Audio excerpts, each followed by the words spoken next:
Welcome to the Launch to Six podcast, a podcast about how you can launch your online business from 0 to 6 figures in 24 months or less, regardless of your prior experience. Now, here's your hosts. Hey guys, welcome back to the Launch to Six podcast. We've got an exciting episode today, and the topic for today's podcast is your first 30 days in business.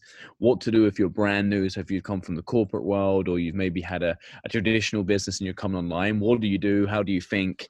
And what's your first 30 days going to look like? And this is going to be raw and honest, and it's going to have ups and downs. So we're going to get into nitty gritty, and obviously I'm with my good friends and partners, Thomas and Casper. What's up, guys? Hi guys. Hey, how's it going? You good? Yeah, we're really good. Yeah, all good, Awesome. man. All good. Awesome. So let's get into it then. Let's just talk about it. So from your experience, maybe you start first, Thomas, and just sort of, give us a little bit your honest experience and what you've observed from entrepreneurs that are just beginning and they're coming online and starting something new. Yeah, Maybe sure. give some positives in the first 30 days, like just from a high level emotional. Yeah. I mean, what are they going to experience? The average person that comes in, what's going to happen for them from your point of view and experience? yeah. So, I mean, talking from my own experience, I can talk about just generally starting a business 30 days. And very often, a lot of people, they will set themselves up, they'll get their website, and then they'll wait.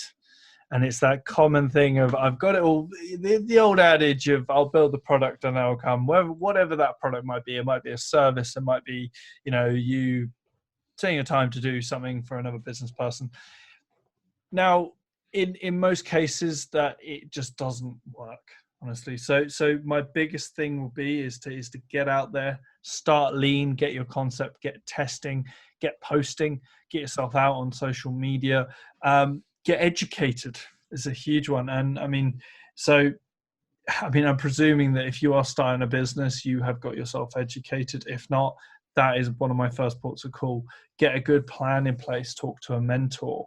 That's a very blunt overview, but just in a few sort of short hit phrases, that's how I would sort of start. What would you say in terms of emotionally, if you're honest, the challenges new entrepreneurs will face when they're just starting a business? What will they have going through their mind, for example? Being okay, there's all the positive, there's the excitement, there's the freedom. Oh my God, I'm a business owner, I'm free, I'm my own boss, and all of that stuff.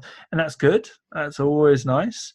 But then there are some negatives. There's a bit of loneliness, a bit of apprehension. Maybe there's a financial stress there. So there's all of these emotions, and it can be a bit of an emotional roller coaster. I'll be honest, it was for me.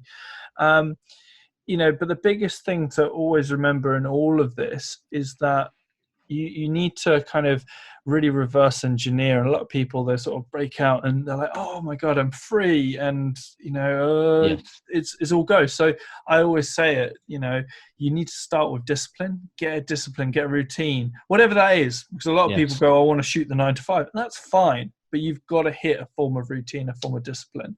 So discipline, you're going to get your process, your business, and then you get your results. And your results then equal your freedom.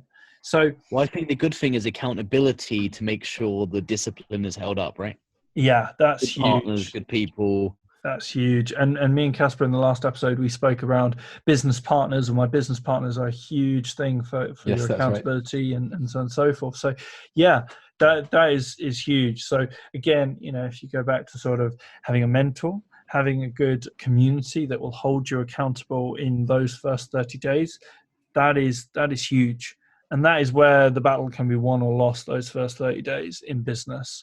And ideally, really set a really realistic goal. In 30 days, I want my first sale, my first 10 sales, whatever it is. Set those goals, reverse engineer the actions backwards and say, right, what do I need to do? How many people do I need to talk to? How many ads do I need? How many leads? And just really work back and just make sure that you've got those steps as clear as possible, and that you start to slowly work forwards to it, because it can always be that moment where you jump off the cliff and it's like, oh my God, I'm free. But then it's like, I've got no money, I've got no clients. It's all of that stuff. So you've got to be able to then go, right, what are my first steps? Okay, I'm going to do these. This is my goals. I've got my mentor, I've got my educator. I'm following those steps, and I'm moving forwards. I mean, I don't know. That's a bit of a ramble. That's the key thing. I think people need a proven system. People that have already done it and they walk the walk and they're still doing it, so they just lay out the step-by-step system, and then you can follow that. So you're not shooting in the dark. You've got a step-by-step plan to the promised land. I always say, there's a step-by-step plan to the promised land. Here's what you do, here's what you don't do. So when I started in entrepreneurship, I had to learn what not to do from the mentors that were 10 years in front of me that have already been successful. They are where I want to be. So I would say find people that are where you want to be, and obviously you're listening to this podcast, which is amazing, and then from there is really start to understand what the mentor's teaching you. But here's another thing I think is look not what the mentor teaches you, look at what they do and then model that. Yeah. So not just what they say, look at what they look at. So do they run ads? Yes. For an online business? Yeah, they do. So learn ads. Do they run a webinar? Yeah, they do. So they've made millions running webinar? Get good at that. If you don't want to, then maybe look at other aspects. So yeah, you have to, I like what you said, Thomas, about the structure. I think you need, because when you're at a job, there's accountability. If you don't do it, you're off payroll. But in your own business, you don't have that accountability. You can just coast. I did. But I had to get structure, and I also worked on my mindset. I read books, I listened to books, audio books, and I kept learning and I kept motivated. So I think investing in a program that has a community, like the Launch to Six program, and some of the guys might be listening to this, it might be closed, it might be open, we're not sure when you're listening to this. But I would say accountability is huge. And that is the difference in peer-to-peer groups and motivation from peer-to-peers. That positive peer pressure, because something that will happen is that you will fail, and that's good. You need to fail fast, fail often. That's a really key thing. And so when you learn. You do learn, because make you learn. They make you learn. You are effectively going on a hypothesis that I'm starting this business with this particular model, and this is me. So you are another big element in that. There are three very big elements to business: finance, as in money; social capital; and your knowledge, your ability. Now you're going on a hypothesis that you have got right levels of all three of these elements, and that you need to go out and you need to go test. You need to treat it like a scientist. And so when you go out there and you I don't know, you're launching your product, you're taking your service to the market, you are going to fail, and it's good to fail fast. Fail fast in those 30 days as quickly as possible, so you can test, you can learn, and then you can get better. And you start to get those positive feedback loops. That first bit of income, that first client, so for me, one of my first businesses was a property investment company, which I still have. That first bit of rent that I received, that enforced that for me. It was bang. That's huge. I can do that. I can do this. It's huge, and it will fuel that next step, and it will fuel it. For sure, 100%. Well, maybe Casper, you could talk about from your own personal experience as well, because obviously you're a very successful full stack developer with a really good salary, in the city, and working with some big firms. Obviously, we've launched the Six and Medicine Media, you become your boss. So maybe talk about that from your experience, maybe the excitement and also like the emotions, all everything. Yes, that's right. So like I said in a previous episode, I have ADHD. So for me, it was really, really exciting starting out. I mean, I was just like this beehive of activity, and I just couldn't really pick a direction. I couldn't really focus on a particular thing. So I kind of just found myself branching out into all of these kind of like dipping my finger into all of these pies and not really having any particular area of focus. So I kind of found the first few months was very much a kind of a learning experience where I'd kind of try and gauge the market, kind of gauge the business model, and kind of like Thomas said, treat it like a science. Yeah, so that was very much my experience. Yeah, just from what you were saying, which is a great example. And to be fair, like you mentioned about ADHD, and it is, to be fair, that what you're describing, a lot of people would call shiny penny syndrome, and where you'll see this. So if you guys, you'll meet people within entrepreneurship, and they seem to be doing this, they seem to be doing that, they seem to be doing a bit of this, bit of that, and they're sort of this master of none, if that makes sense. Jack of all trades, master of none. And so the ability to focus, you have to focus, is huge. So think, you've got to make your judgment. Yeah, sorry, Tom. Sorry, mate. No, carry on. I've lost my train of thought now.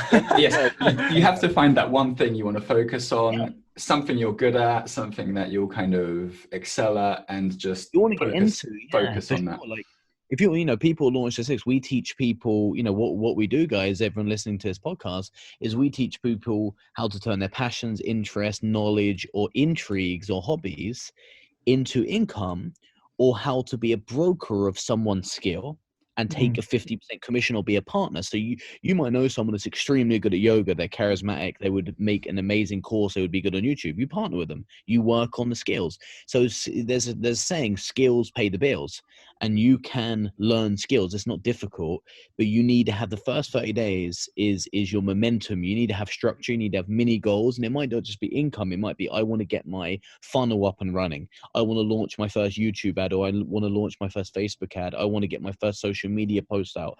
I want to launch a Facebook group. You need to get wins, and you need to celebrate. If you don't celebrate the wins, business is going to be the worst thing you ever did. And it's just because it's really valid what you're saying about that. My final point being as well, keep it simple. So here at Launch the 6, we have an agency called Menacing Media, and our motto is simplicity in chaos. So finding simplicity. So don't go out there and just, okay, this is my focus. Don't go out there and blow out to all of these different, say, marketing streams, for example. Focus on one of those marketing streams, test it, add and then layer, especially around marketing and sales streams, because otherwise it becomes unmanageable and you're not maximizing your efforts. Yeah, for sure, 100%. And I would say, just to wrap that up, I mean, in the next episode, guys, what we're going to be talking about is your first 12 months in business. So we've talked about your first 30 days, but your first 12 months, your first year, how that looks like. But I would say, it's just about action. You need to take massive action. You need to take so much action you don't think. Because thinking will hold you back because you're in the survival stage. Oh, will this work? It might not work. I'm going to be judged on camera. I'm doing the wrong thing. You just need to take massive action, and you really need accountability and a mentor. Get that, invest in that. If that costs 5 or 10 grand, get it. If you're scared to pay that, it's not for you. Business isn't for you. You have to invest in yourself. It's just you spend it on a car that depreciates. Why not invest in your brain? You can spend it in a car that appreciates, like a classic car. I just got myself a classic car. Yeah, exactly. You can't get them cars, but that's minority. But invest in yourself, guys, and get your brain. 100%.